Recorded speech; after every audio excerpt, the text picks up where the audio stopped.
Hello students, I am Harshita Rathore और मैं आप सबका एचएन अध्ययन पे स्वागत करती हूँ।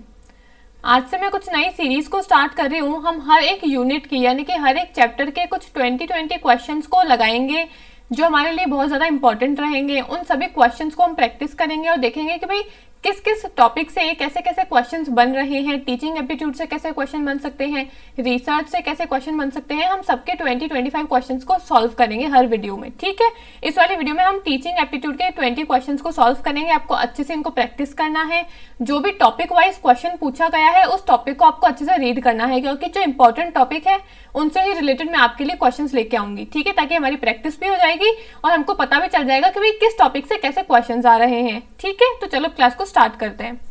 सबसे पहला क्वेश्चन पूछा है, which one of the following is not an advantage of group discussion, यानी कि निम्नलिखित में से कौन सा समूह चर्चा का लाभ नहीं है। यानी कि जो समूह चर्चा होती है, आपका ग्रुप डिस्कशन जो आपका एक टीचिंग लर्निंग का मेथड है, जो आपका लर्नर सेंटर्ड मेथड है आपका, उसमें से इसमें से कौन सा है ना उसका एडवांटेज नहीं है, वो आपसे पूछा है। कौन सा इसका एडवांटेज नहीं है, लाभ नहीं है, वो आपसे पूछा है। तो सबसे पहले तो जब भी क्वेश्चन को पढ़ो तो यहाँ पे नॉट या बिना नॉट जब भी जो भी कुछ लिखा हुआ हो उसको अच्छे से देख लिया करो। बच्चे क्या करते हैं, क्वेश्चन को जल्दी जल्दी में पढ़ लेते हैं एग्जाम के अंदर, और यहाँ पे नहीं जो नॉट लिखा होता है उसके ऊपर उनका ध्यान ही नहीं जाता है, तो उसकी वजह से आता हुआ क्वेश्चन भी वो गलत करके आते हैं। तो सबसे पहली बात है कि क्वेश्चन को बहुत प्रॉपरली पढ़ना है, ठीक है, और फिर उसके बाद में आपको ऑप्शंस को भी ध्यान से पढ़ना है। अब इनमें से पूछा है कि कौन सा ग्रुप डिस्कशन का एडवांटेज नहीं है, तो एक एक ऑप्शन को ध्यान से पढ़ो कि यहाँ पे लिखा हुआ है। पहली बात तो it is a stimulating thinking process which help in the development of critical thinking. फिर दूसरा बोला है developing a team spirit for the teaching learning process. फिर बोला है इट में इन्वॉल्व अननेसेसरी आर्ग्यूमेंट, डिस्कशन में गो ऑफ द ट्रैक। फिर बोला है good for developing oral and non verbal communication.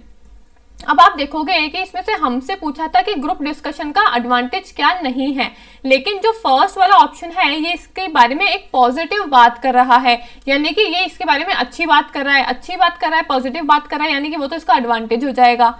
Second वाला बता रहा है कि शिक्षण अधिगम प्रक्रिया में टीम भावना का विकास होता है, यानी कि जो है ना आपकी टीचिंग लर्निंग जो स्पिरिट है, टीम स्पिरिट, उसका डेवलपमेंट होता है। तो ये भी आपका एक पॉजिटिव बात हो गई, तो ये भी नहीं होगा, हमसे तो डिसएडवांटेज पूछा है, ठीक है। फिर थर्ड आप लास्ट वाला देखोगे तो इसमें भी यही बोला है कि ये क्या करता है, oral and non verbal communication को क्या करता है, डेवलप करता है, उसका भी विकास करता है।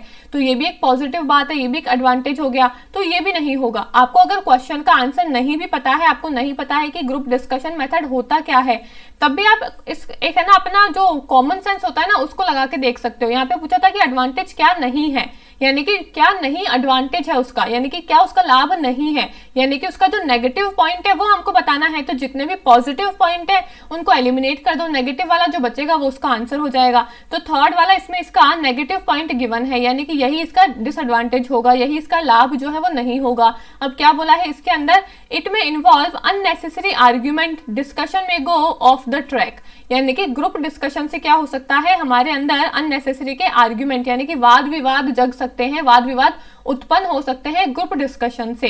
तो ये हमारा क्या हो गया, एक नेगेटिव बात कर रहा है, तो ये हो गया हमारा डिसएडवांटेज ग्रुप डिस्कशन का। तो आप इस तरीके से भी क्वेश्चंस को सॉल्व कर सकते हो।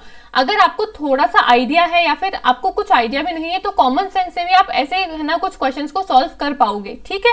तो वहां पे जब भी आप एग्जाम दो अपने ध्यान से क्वेश्चन को रीड करना, ध्यान से ऑप्शंस को रीड करना, और कॉमन सेंस से भी आप क्वेश्चंस को इजीली सॉल्व कर पाओगे, ठीक है। अब नेक्स्ट क्वेश्चन क्या बोला है, आपसे ऑनलाइन और ऑफलाइन के कुछ मेथड्स दिए हुए हैं और उनके आपको कुछ डिस्क्रिप्शन दिया हुआ है, आपको उनसे मैच करना है। मैच द फॉलोइंग के क्वेश्चंस आजकल काफी ज्यादा पूछने लगा है एनटीए, तो आपको इन सब के लिए भी प्रिपेयर रहना है कि भाई किस टॉपिक से कैसे क्वेश्चन वो पूछ सकता है, ठीक है।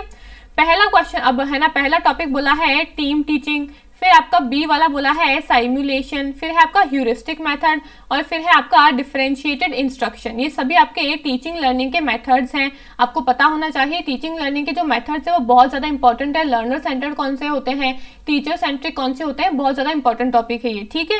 तो अब आपको मैच करना है कि भाई टीम टीचिंग, साइमुलेशन, ह्यूरिस्टिक है ना, डिफरेंशिएटेड इंस्ट्रक्शन मेथड के डिस्क्रिप्शन से आपको उनको मैच करना है। तो टीम टीचिंग यानी कि जहाँ पे एक है ना टीचर्स की टीम बैठती है और फिर वो बच्चों को पढ़ाती है। एक टीचर नहीं पढ़ाएगा, वहां पे टीचर्स की टीम होगी, नाम से पता चल रहा है ना। समूह शिक्षण, यहाँ पे शिक्षण जो है टीचिंग जो है वो अकेला टीचर नहीं करेगा, वो ग्रुप के अंदर करेगा, यानी कि एक टीम के साथ में करेगा। तो टीम टीचिंग के अंदर क्या होता है, both teachers are equally respected, यानी कि जितने भी टीचर्स होंगे, यहाँ पे बोथ की बात हुई है, यानी कि यहाँ पे दोनों शिक्षकों की बात हुई है, तो दोनों ही टीचर्स को क्या करा जाएगा, इक्वली ट्रीट किया जाएगा। तो ए का हो गया आपका ऑप्शन नंबर सेकंड। अब इसमें देख लो, ए का ऑप्शन सेकंड इसमें है, इसमें नहीं है, इसको एलिमिनेट कर दो, इसमें भी नहीं है, इसको एलिमिनेट कर दो। अब ये दो बच रहे हैं। अब इसके बाद में आप बी वाला ऑप्शन देख लो, साइम्युलेशन। साइम्युलेशन क्या होता है, जब हम एक आर्टिफिशियल एनवायरनमेंट को क्रिएट करते हैं तो वो होता है हमारा साइम्युलेशन। ठीक है, तो साइम्युलेशन हो गया आपका creation condition similar to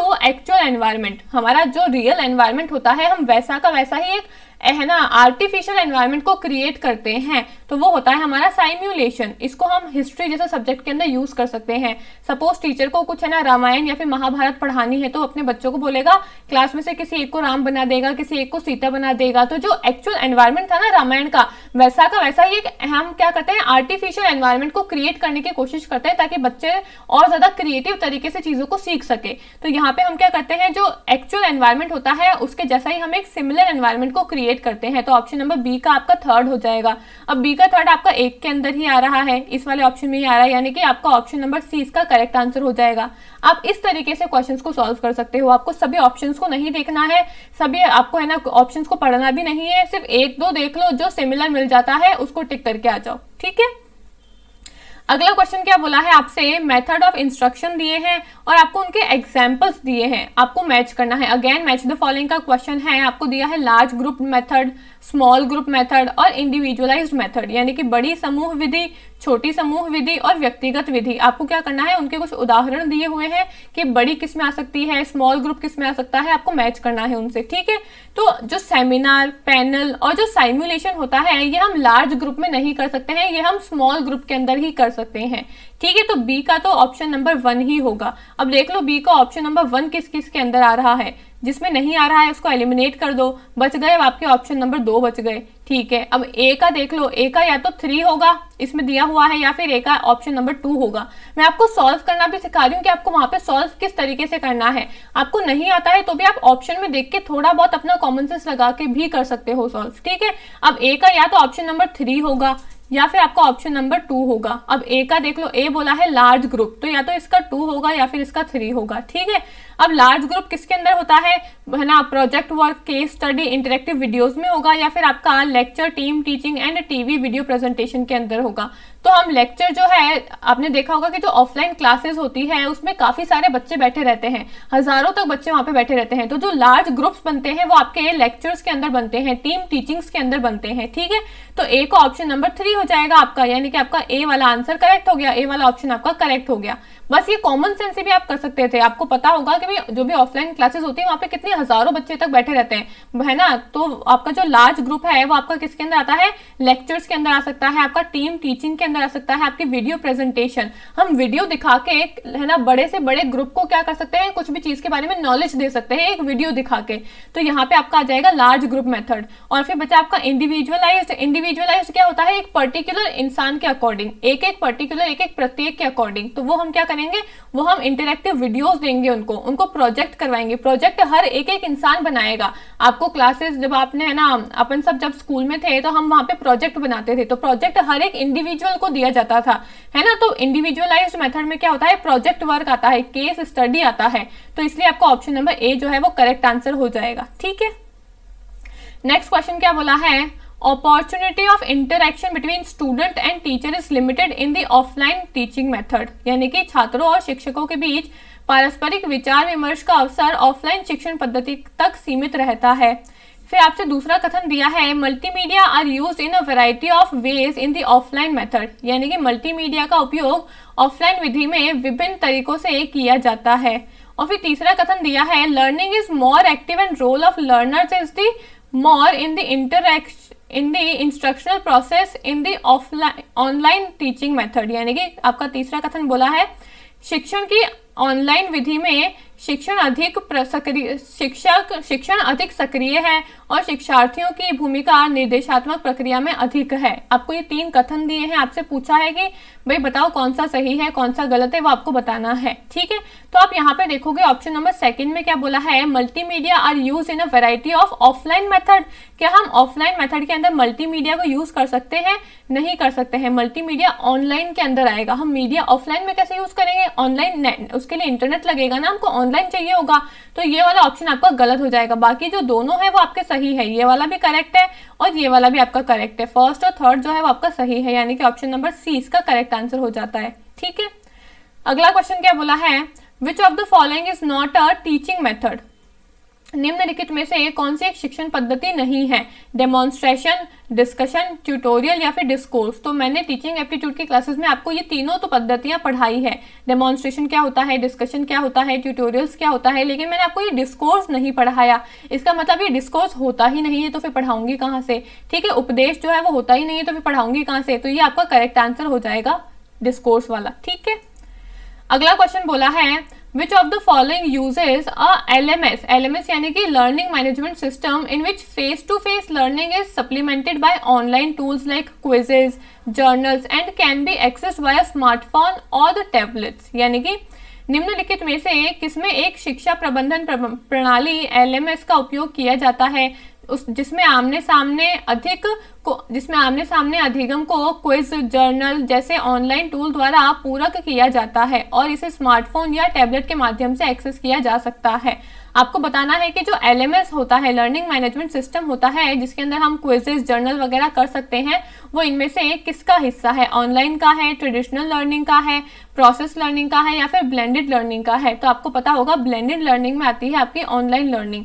LMS जो सिस्टम होते हैं वो आपके मिश्रित अधिगम के अंदर आते हैं, ब्लेंडेड लर्निंग के अंदर आते हैं। ठीक है, अगला क्वेश्चन बोला है, which set of the following differentiate the offline with that of the online teaching method. इनमें से हमको बताना है कि कौन सा जो है वो टीचिंग है ना, ऑनलाइन और ऑफलाइन मेथड्स को डिफरेंशिएट कर रहा है।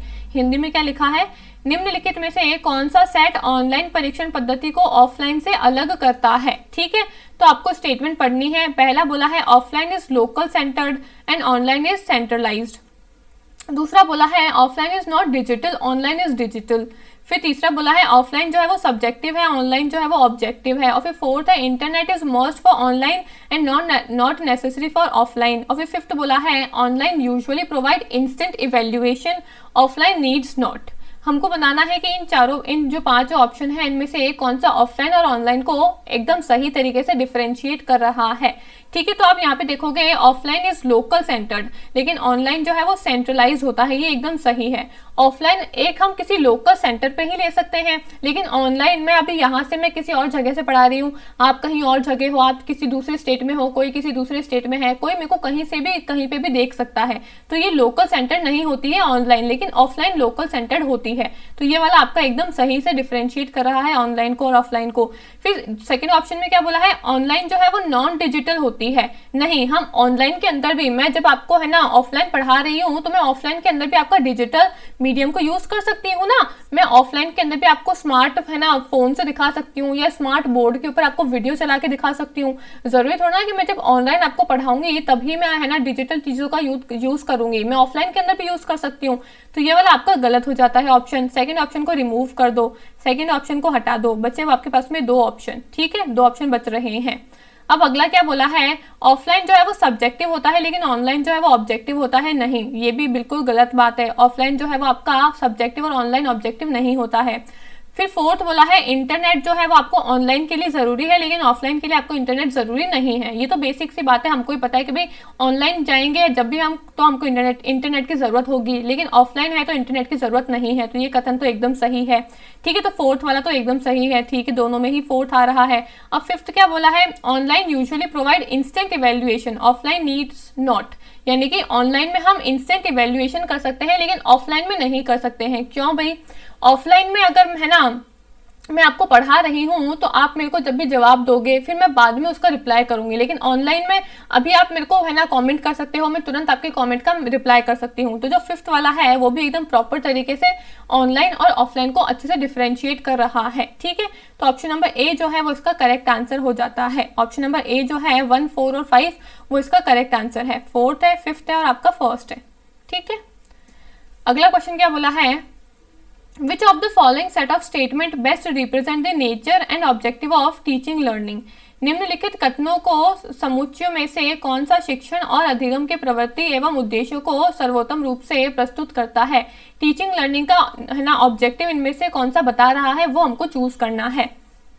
पहला बोला है teaching is like selling and learning is like buying. Teaching क्या है, टीचिंग तो सेलिंग की तरह है और लर्निंग जो है वो बाइंग की तरह है। अब सिर्फ कॉमन सेंस लगाना है, आपको नहीं भी पता है तो सिर्फ कॉमन सेंस लगा के करो इसको। फिर दूसरा बोला है टीचिंग एक सोशल एक्ट है लेकिन लर्निंग एक पर्सनल एक्ट है। फिर बोला है teaching implies learning whereas learning does not implies teaching. इसका क्या मतलब है, इसका एक बहुत इंपॉर्टेंट टॉपिक है कि जब भी टीचिंग होगी आपकी, मैंने अपनी टीचिंग एप्टीट्यूड की क्लासेस में भी बताया था ये टॉपिक, कि जब भी आपकी टीचिंग होगी तो यानी कि वहां पे लर्निंग भी होगी ही होगी। लेकिन जब भी आपकी लर्निंग हो रही है तो जरूरी नहीं कि वहां पे टीचिंग भी हो रही है। इसका क्या मतलब है, जब भी मैं आपको पढ़ाऊंगी, मैं टीच कर रही हूँ, तो इसका मतलब मैं कोई वहां पे मेरे बच्चे बैठे हैं ना, स्टूडेंट्स बैठे हैं, मैं उनको ही तो पढ़ा रही हूँ।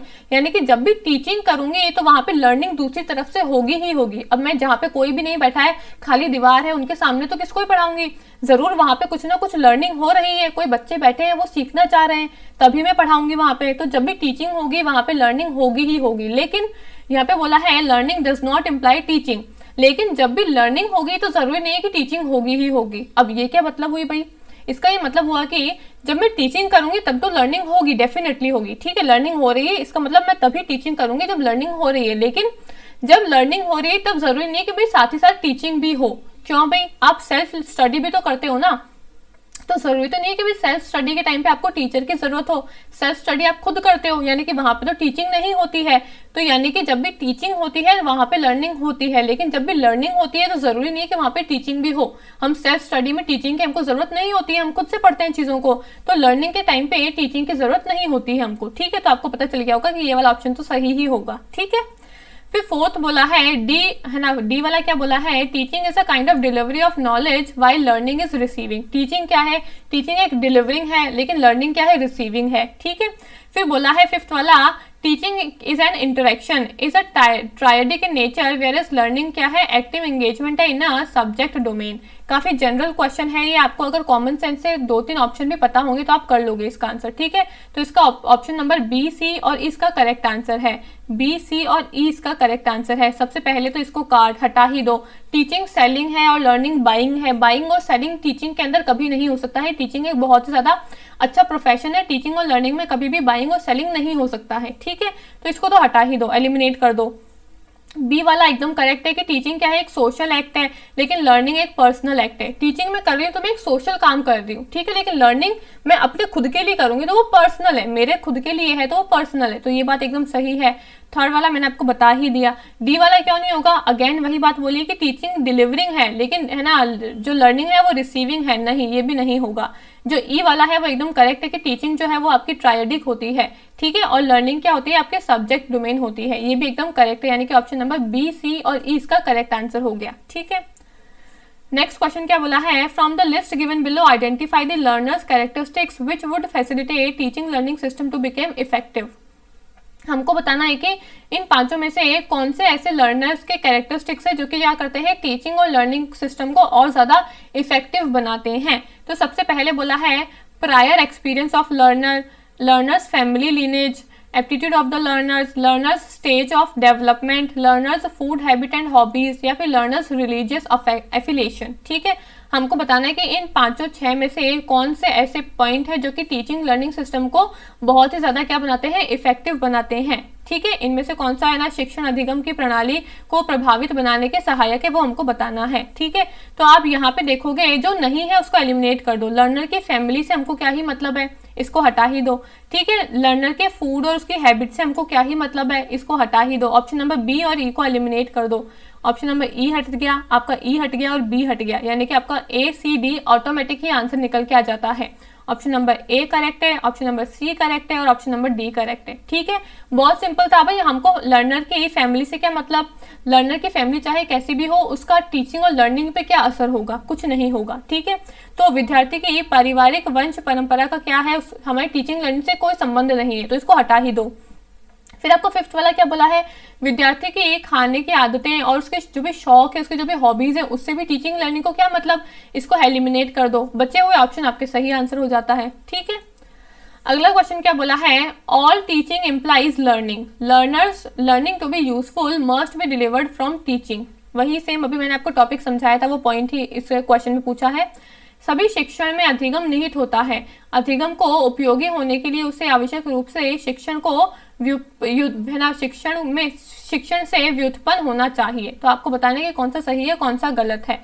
अभी मैंने आपको बताया था कि जहां भी टीचिंग होगी मतलब वहां पे लर्निंग होगी ही होगी। ठीक है, तो ये तो करेक्ट है, लेकिन learning to be useful must be delivered from teaching, यानी कि लर्निंग जो है वो तभी यूजफुल होगी जब वो टीचिंग द्वारा डिलीवर करी जाएगी, यानी कि जब कोई पढ़ाएगा आपको तभी आपकी लर्निंग जो है वो यूजफुल होगी, तभी आपकी लर्निंग क्या होगी, उपयोगी होगी। ये बात गलत है। अभी मैंने आपको बताया कि जब भी लर्निंग हो रही है इसका ये मतलब नहीं है कि वहां पे टीचिंग भी हो, आप सेल्फ लर्निंग भी कर सकते हो, बिना टीचर के भी आप पढ़ सकते हो। तो ए ऑप्शन करेक्ट है, लेकिन दूसरा वाला आपका फॉल्स है। ए ट्रू है लेकिन आर जो है वो आपका फॉल्स है। ऑप्शन नंबर सी इसका सही आंसर हो जाता है। अभी मैंने आपको ये पॉइंट समझाया भी था। ठीक है, अगला क्वेश्चन क्या बोला है, on the basis of summative test teacher is interpreting his or her student performance in term of their wellness lifestyle evident in behavior which will be called, यानी कि संकलनात्मक परीक्षणों के आधार पर एक शिक्षक अपने विद्यार्थियों के निष्पादन व्यवहार को उसमें अभिव्यक्ति सुस्थिति जीवन शैली के संदर्भ में व्याख्यायित करता है। तो इसमें से कौन सा कहना कहा जाएगा वो हमको बताना है। फॉर्मेटिव टेस्ट होगा, वो कॉन्टिन्यूस कॉम्प्रिहेंसिव टेस्ट होगा, वो नॉर्म रिफरेंसिंग होगा या फिर क्राइटेरियन रिफरेंसिंग होगा। हमको क्वेश्चन में क्या पूछा था कि एक टीचर क्या करना चाह रहा है, अपने स्टूडेंट का टेस्ट करना चाह रहा है, performance in the term of their wellness lifestyle evident in the behaviour, वो इनको चेक करना चाह रहा है। तो वो कौन सा टेस्ट करेगा, वो करेगा आपका क्राइटेरियन रेफरेंसिंग टेस्ट। ठीक है, निष्कर्ष संदर्भित परीक्षण वो करेगा। अब ये होता क्या है, क्राइटेरियन रेफरेंसिंग टेस्ट होता है जिसमें हम किसी क्राइटेरिया को सेट कर लेते हैं कि भाई ये मेरा स्टैंडर्ड है, ये मेरे क्राइटेरिया है, अगर आप यहाँ तक मार्क्स लेके आ जाओगे तो आप पास हो जाओगे, इससे आपके कम मार्क्स आते हैं तो आप फेल हो जाओगे। जो हमारा परसेंटेज वाला सिस्टम होता है वो आपका क्राइटेरिया के अंदर आता है। परसेंटेज होती है ना हमारी, वो हमारा क्राइटेरिया के अंदर आता है। लेकिन नॉन क्राइटेरियन में क्या आता है, इसमें हम कोई स्टैंडर्ड को सेट नहीं करते हैं। ये होता है हमारा परसेंटाइल वाला सिस्टम जो हमारा यूजीसी नेट के अंदर भी चलता है। ठीक है, फिर ये होता है फॉर्मेटिव और ये होता है आपका कॉन्टिन्यूस इवेल्युएशन। ठीक है, ये सब मैंने आपको बताया है अपनी क्लासेस के अंदर। नेक्स्ट क्वेश्चन क्या बोला है, which one of the following is a key behaviour in effective teaching. Effective teaching में कौन सा की बिहेवियर है, निम्नलिखित में से कौन प्रभावी शिक्षण में मुख्य व्यवहार है, जो है ना इसमें से हमको बताने के कौन सा टीचिंग का की बिहेवियर है।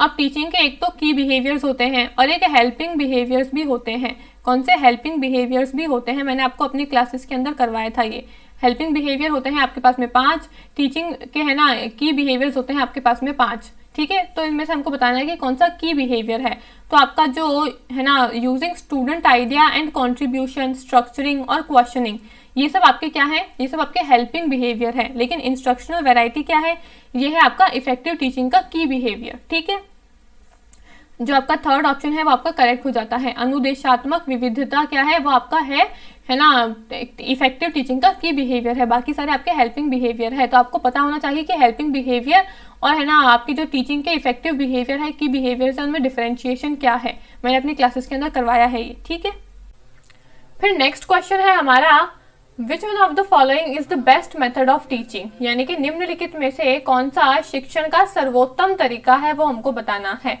आपका फर्स्ट दिया हुआ है lecture method, then is your discussion, then demonstration and then narration. हमको बताना है कि इन चारों में से व्याख्यान, चर्चा, प्रदर्शन और विवरण में से सबसे बेस्ट मेथड कौन सा होता है टीचिंग का। तो सबसे बेस्ट मेथड होता है आपका डेमोन्स्ट्रेशन, यानी कि प्रदर्शन। जब भी हम स्टूडेंट्स को डेमो दे के चीज़ों को सिखाते हैं तो उसके दिमाग में वो चीज़ें ज़्यादा देर तक रहती है और उसको वो चीज़ें इजीली समझ में भी आ जाती है। तो जो डेमोन्स्ट्रेशन वाला मेथड है वो सबसे बेस्ट मेथड होता है। ठीक है, लेक्चर मेथड क्या होता है, इसके अंदर सिर्फ टीचर सामने खड़ा होकर लेक्चर देता है, वो बिल्कुल भी इफेक्टिव नहीं रहता है।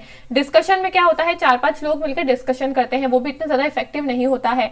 नरेशन में क्या होता है, विवरण में क्या होता है, हम किसी चीज़ का सिर्फ विवरण करते हैं, नरेट करते हैं उस चीज़ को। ठीक है, तो ये भी इफेक्टिव नहीं होता है। लेकिन जो डेमोन्स्ट्रेशन वाला मेथड है, प्रदर्शन वाला मेथड है, वो बहुत ज्यादा इफेक्टिव रहता है, क्योंकि उसमें टीचर स्टूडेंट्स को चीजें करके दिखा रहा है, स्टूडेंट्स उसको देख भी रहा है, सुन भी रहा है, उसका दिमाग भी चल रहा है। तो जितने ज्यादा सेंसेस चलेंगे उतना ही ज्यादा उसके अंदर है ना चीजों को पकड़ने की और है ना उसको ग्रैब करने की क्षमता इंक्रीज हो जाएगी। तो जो डेमोन्स्ट्रेशन मेथड है वो सबसे बेस्ट मेथड ऑफ टीचिंग है इन सब में से। ठीक है, नेक्स्ट क्वेश्चन है which one of the following is considered a sign of motivated teacher, यानी कि निम्नलिखित में से किसे अभिप्रेरित शिक्षण के संकेत के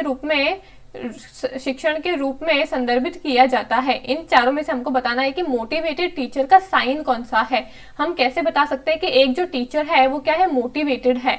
सबसे पहला आपका ऑप्शन दिया है स्टूडेंट्स आस्किंग क्वेश्चन, फिर बोला है maximum attendance of the student, फिर थर्ड बोला है pin drop silence in the class, और फोर्थ बोला है स्टूडेंट्स टेकिंग नोट्स। हमको बताना है कि इन चारों में से मोटिवेटेड टीचर का साइन कौन सा है। हम कैसे पता लगा सकते हैं कि एक टीचर मोटिवेटेड है या फिर नहीं है। तो हमको बताना है कि टीचर मोटिवेटेड है तो इन चारों में से किसकी वजह से वो मोटिवेटेड होगा। पहला है छात्रों का है ना प्रश्न पूछना, फिर बोला है छात्रों की अधिकतम उपस्थिति, अध्ययन कक्ष में मौन, या फिर छात्रों का नोट्स लेना।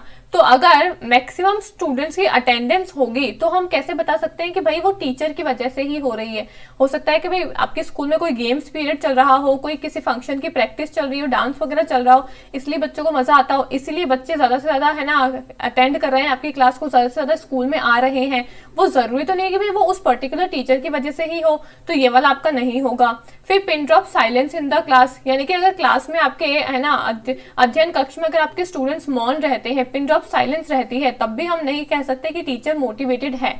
ठीक है, बच्चे चुपचाप है, बच्चे कुछ भी नहीं बात कर रहे हैं, ना कुछ ना क्वेश्चन पूछ रहे हैं, ना ही कुछ डिस्कशन कर रहे हैं, तो फिर हम कैसे बोल सकते हैं कि टीचर जो है वो मोटिवेटेड रहेगा। ठीक है, और फिर नेक्स्ट बोला है आपका स्टूडेंट टेकिंग नोट्स, कि भाई बच्चे जो है वो नोट्स ले रहे हैं। तो नोट्स लेना के भी कोई मतलब नहीं है कि भाई जो टीचर है वो आपका मोटिवेटेड है या फिर नहीं है, उससे कोई संबंध नहीं है। लेकिन स्टूडेंट्स आस्किंग क्वेश्चन, छात्रों का प्रश्न पूछने से हम ये पता लगा सकते हैं कि भाई टीचर जो है वो मोटिवेटेड है। अब अगर स्टूडेंट, मैं पढ़ा रही हूँ, आप लोग सब क्वेश्चन पूछ रहे हो, आप बार बार क्वेश्चन पूछ रहे हो, बार बार मतलब आप है ना वो पढ़ाई से रिलेटेड ही क्वेश्चन पूछ रहे हो। ठीक है, अननेसेसरी के क्वेश्चन नहीं, आप पढ़ाई से जुड़े हुए मेरे से ना क्वेश्चन पूछ रहे हो, मैं आपको जवाब दे रही हूँ। फिर कोई दूसरा बच्चा पूछ रहा है कि अच्छा मैम अगर ऐसे हो गया तो क्या होगा, वैसे हो गया तो क्या हो गया, तो मतलब हम दोनों के बीच में एक है ना पॉजिटिव इंटरेक्शन होगा, तो उससे क्या होगा, मैं भी मोटिवेटेड रहूंगी, टीचर भी क्या रहेगा, मोटिवेटेड रहेगा। तो जो ए ऑप्शन है, छात्रों का प्रश्न पूछना, students asking question, is your correct answer. ठीक है, अगला क्वेश्चन क्या बोला है, आइडेंटिफाई द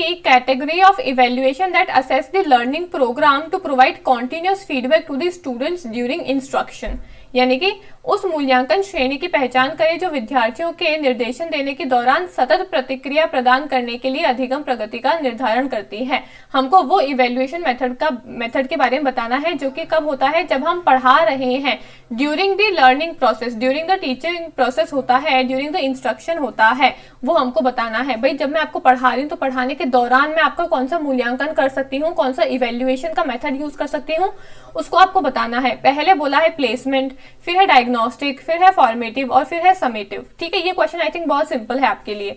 पहला है आपका नियोजन, फिर है निदान, फिर है रचनात्मक और फिर है योगात्मक। ठीक है, अब पढ़ाने के दौरान मैं कौन सा करूंगी, फॉर्मेटिव इवैल्यूएशन करती हूँ, मैंने अपनी क्लासेस में बताया था।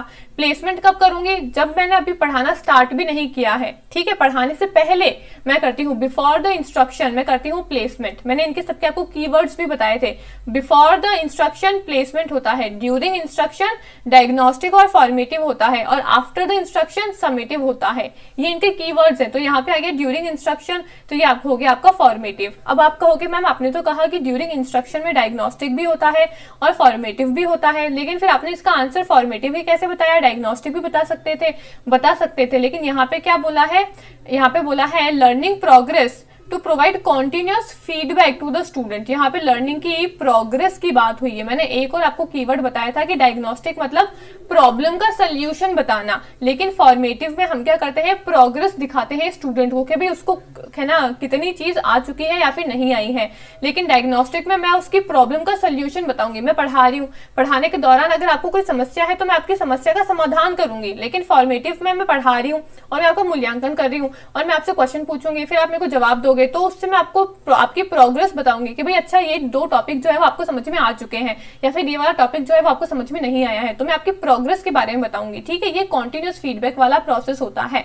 तो जो फॉर्मेटिव इवैल्यूएशन है वो इसका करेक्ट आंसर है। रचनात्मक मूल्यांकन इसका सही आंसर है। ये ड्यूरिंग द इंस्ट्रक्शन होता है, पढ़ाने के दौरान हम करते हैं। ठीक है, अगला क्वेश्चन है which of the following is the highest level of cognitive ability. Again the very simple question, laddu question है ये। ठीक है, निम्नलिखित में से ज्ञान संबंधी योग्यता का उच्चतम स्तर कौन सा है, वो हमको बताना है। सबसे हाईएस्ट लेवल कौन सी है कॉग्निटिव एबिलिटी में? इवेल्युएटिंग। ठीक है, इवेल्युएटिंग यानी कि मूल्यांकन करना सबसे आपका हाईएस्ट ऑर्डर आता है। ये मैंने आपको ब्लूम्स की टैक्सोनॉमी में जितने भी 6 स्टेप्स थे वो मैंने आपको बताए थे। नोइंग क्या होता है, जिसके अंदर हम सिर्फ चीजों की नॉलेज लेते हैं, चीजों का सिर्फ ज्ञान लेते हैं। अंडरस्टैंडिंग क्या होता है, हम उस चीज को हमने ज्ञान ले लिया, अब हम उसको समझने की कोशिश करेंगे, वो होता है अंडरस्टैंडिंग। फिर आता है आपका एनालिसिस। एनालिसिस में क्या होता है, हम चीजों को क्या करते हैं, तोड़ तोड़ के उसका विश्लेषण करके उसको सीखने की कोशिश करते हैं। और लास्ट में जब हमको सब कुछ आ जाता है तो सबसे हाईएस्ट लेवल होता है हमारा इवेल्युएटिंग। जब हमको सब कुछ आ गया तो हम क्या करेंगे, अब अपना मूल्यांकन करके देखेंगे भाई मेरे को ये चीज आई है या फिर नहीं आई है। ठीक है, तो ये होता है आपका मूल्यांकन। तो ये सबसे आपका है ना उच्चतम स्तर का आपका कॉग्निटिव एबिलिटी का स्तर होता है। ठीक है, कॉग्निटिव एबिलिटी का सबसे हाईएस्ट लेवल होता है आपका इवेल्युएशन। ठीक है, ये ब्लूम्स की टैक्सोनॉमी का क्वेश्चन है। ठीक, अगला क्वेश्चन पूछा है which of the following factor does not impact teaching. इन चारों में से हमको बताना है कौन सा फैक्टर जो है वो टीचिंग को इम्पैक्ट नहीं करता है। निम्नलिखित में से कौन सा तत्व शिक्षण को प्रभावित नहीं करता है, वो आपको बताना है। अगेन नहीं जो लिखा हुआ है, नॉट जो लिखा हुआ है, उसको आपको ध्यान से पढ़ना है। ठीक है, पहला ऑप्शन बोला है teachers knowledge, classroom activity that encourage learning, socio economic background of the teacher and student, या फिर लर्निंग थ्रू एक्सपीरियंसेस। कौन सा इसमें से आपके है ना शिक्षण को प्रभावित नहीं करेगा? शिक्षक का ज्ञान, कक्षा की ऐसी गतिविधियां जो सीखने को प्रोत्साहित करती है, शिक्षकों और विद्यार्थियों की सामाजिक आर्थिक पृष्ठभूमि, या फिर अनुभव द्वारा सीखना। तो इसमें है शिक्षकों और विद्यार्थियों की सामाजिक आर्थिक पृष्ठभूमि। भाई बच्चों का सोशल बैकग्राउंड, इकोनॉमिक बैकग्राउंड, भाई वो पैसे वाले हैं नहीं है, वो कौन से जाति पाति धर्म के हैं, ठीक है, उनका सोशल बैकग्राउंड क्या है, उससे जो शिक्षण है वो कैसे प्रभावित होगा। टीचिंग पे इसका कोई भी इफेक्ट नहीं पड़ेगा। तो socio economic background of the teacher and student, दोनों के ही जो सोशियो इकोनॉमिक बैकग्राउंड है, भाई वो किसी जात पात का है तो वो हो गया आपका सोशल बैकग्राउंड, वो अमीर है, वो गरीब है, वो कौन सी है ना इकोनॉमिक स्टेटस की फैमिली से आता है, तो वो हो गया आपका इकोनॉमिक बैकग्राउंड। इन दोनों से ही टीचिंग के ऊपर कोई भी असर नहीं पड़ेगा। ठीक है, तो ये होता है आपका, ये एक ऐसा टॉपिक है, एक ऐसा पॉइंट है जिसकी वजह से टीचिंग के ऊपर कोई असर नहीं होता है। ठीक है, बाकी के पॉइंट क्या है उनको देख लेते हैं एक बार फटाफट से। टीचर्स नॉलेज, टीचर की जो नॉलेज है, टीचर का जो ज्ञान है, वो टीचिंग पे बिल्कुल असर पड़ेगा। ठीक है, टीचर के पास में अच्छी नॉलेज है तो वो स्टूडेंट्स को अच्छी नॉलेज देगा। ठीक है, टीचर के पास में अच्छी नॉलेज नहीं है तो बच्चों को अच्छी नॉलेज नहीं दे पाएगा। तो टीचर की जो नॉलेज है उसका काफी ज्यादा प्रभाव पड़ता है टीचिंग के ऊपर, शिक्षण के ऊपर। फिर है classroom activity that encourage learning. Classroom में कुछ ऐसी एक्टिविटीज हो रही है जो कि बच्चों को क्या कर रही है, प्रोत्साहित कर रही है सीखने के लिए, लर्न करने के लिए।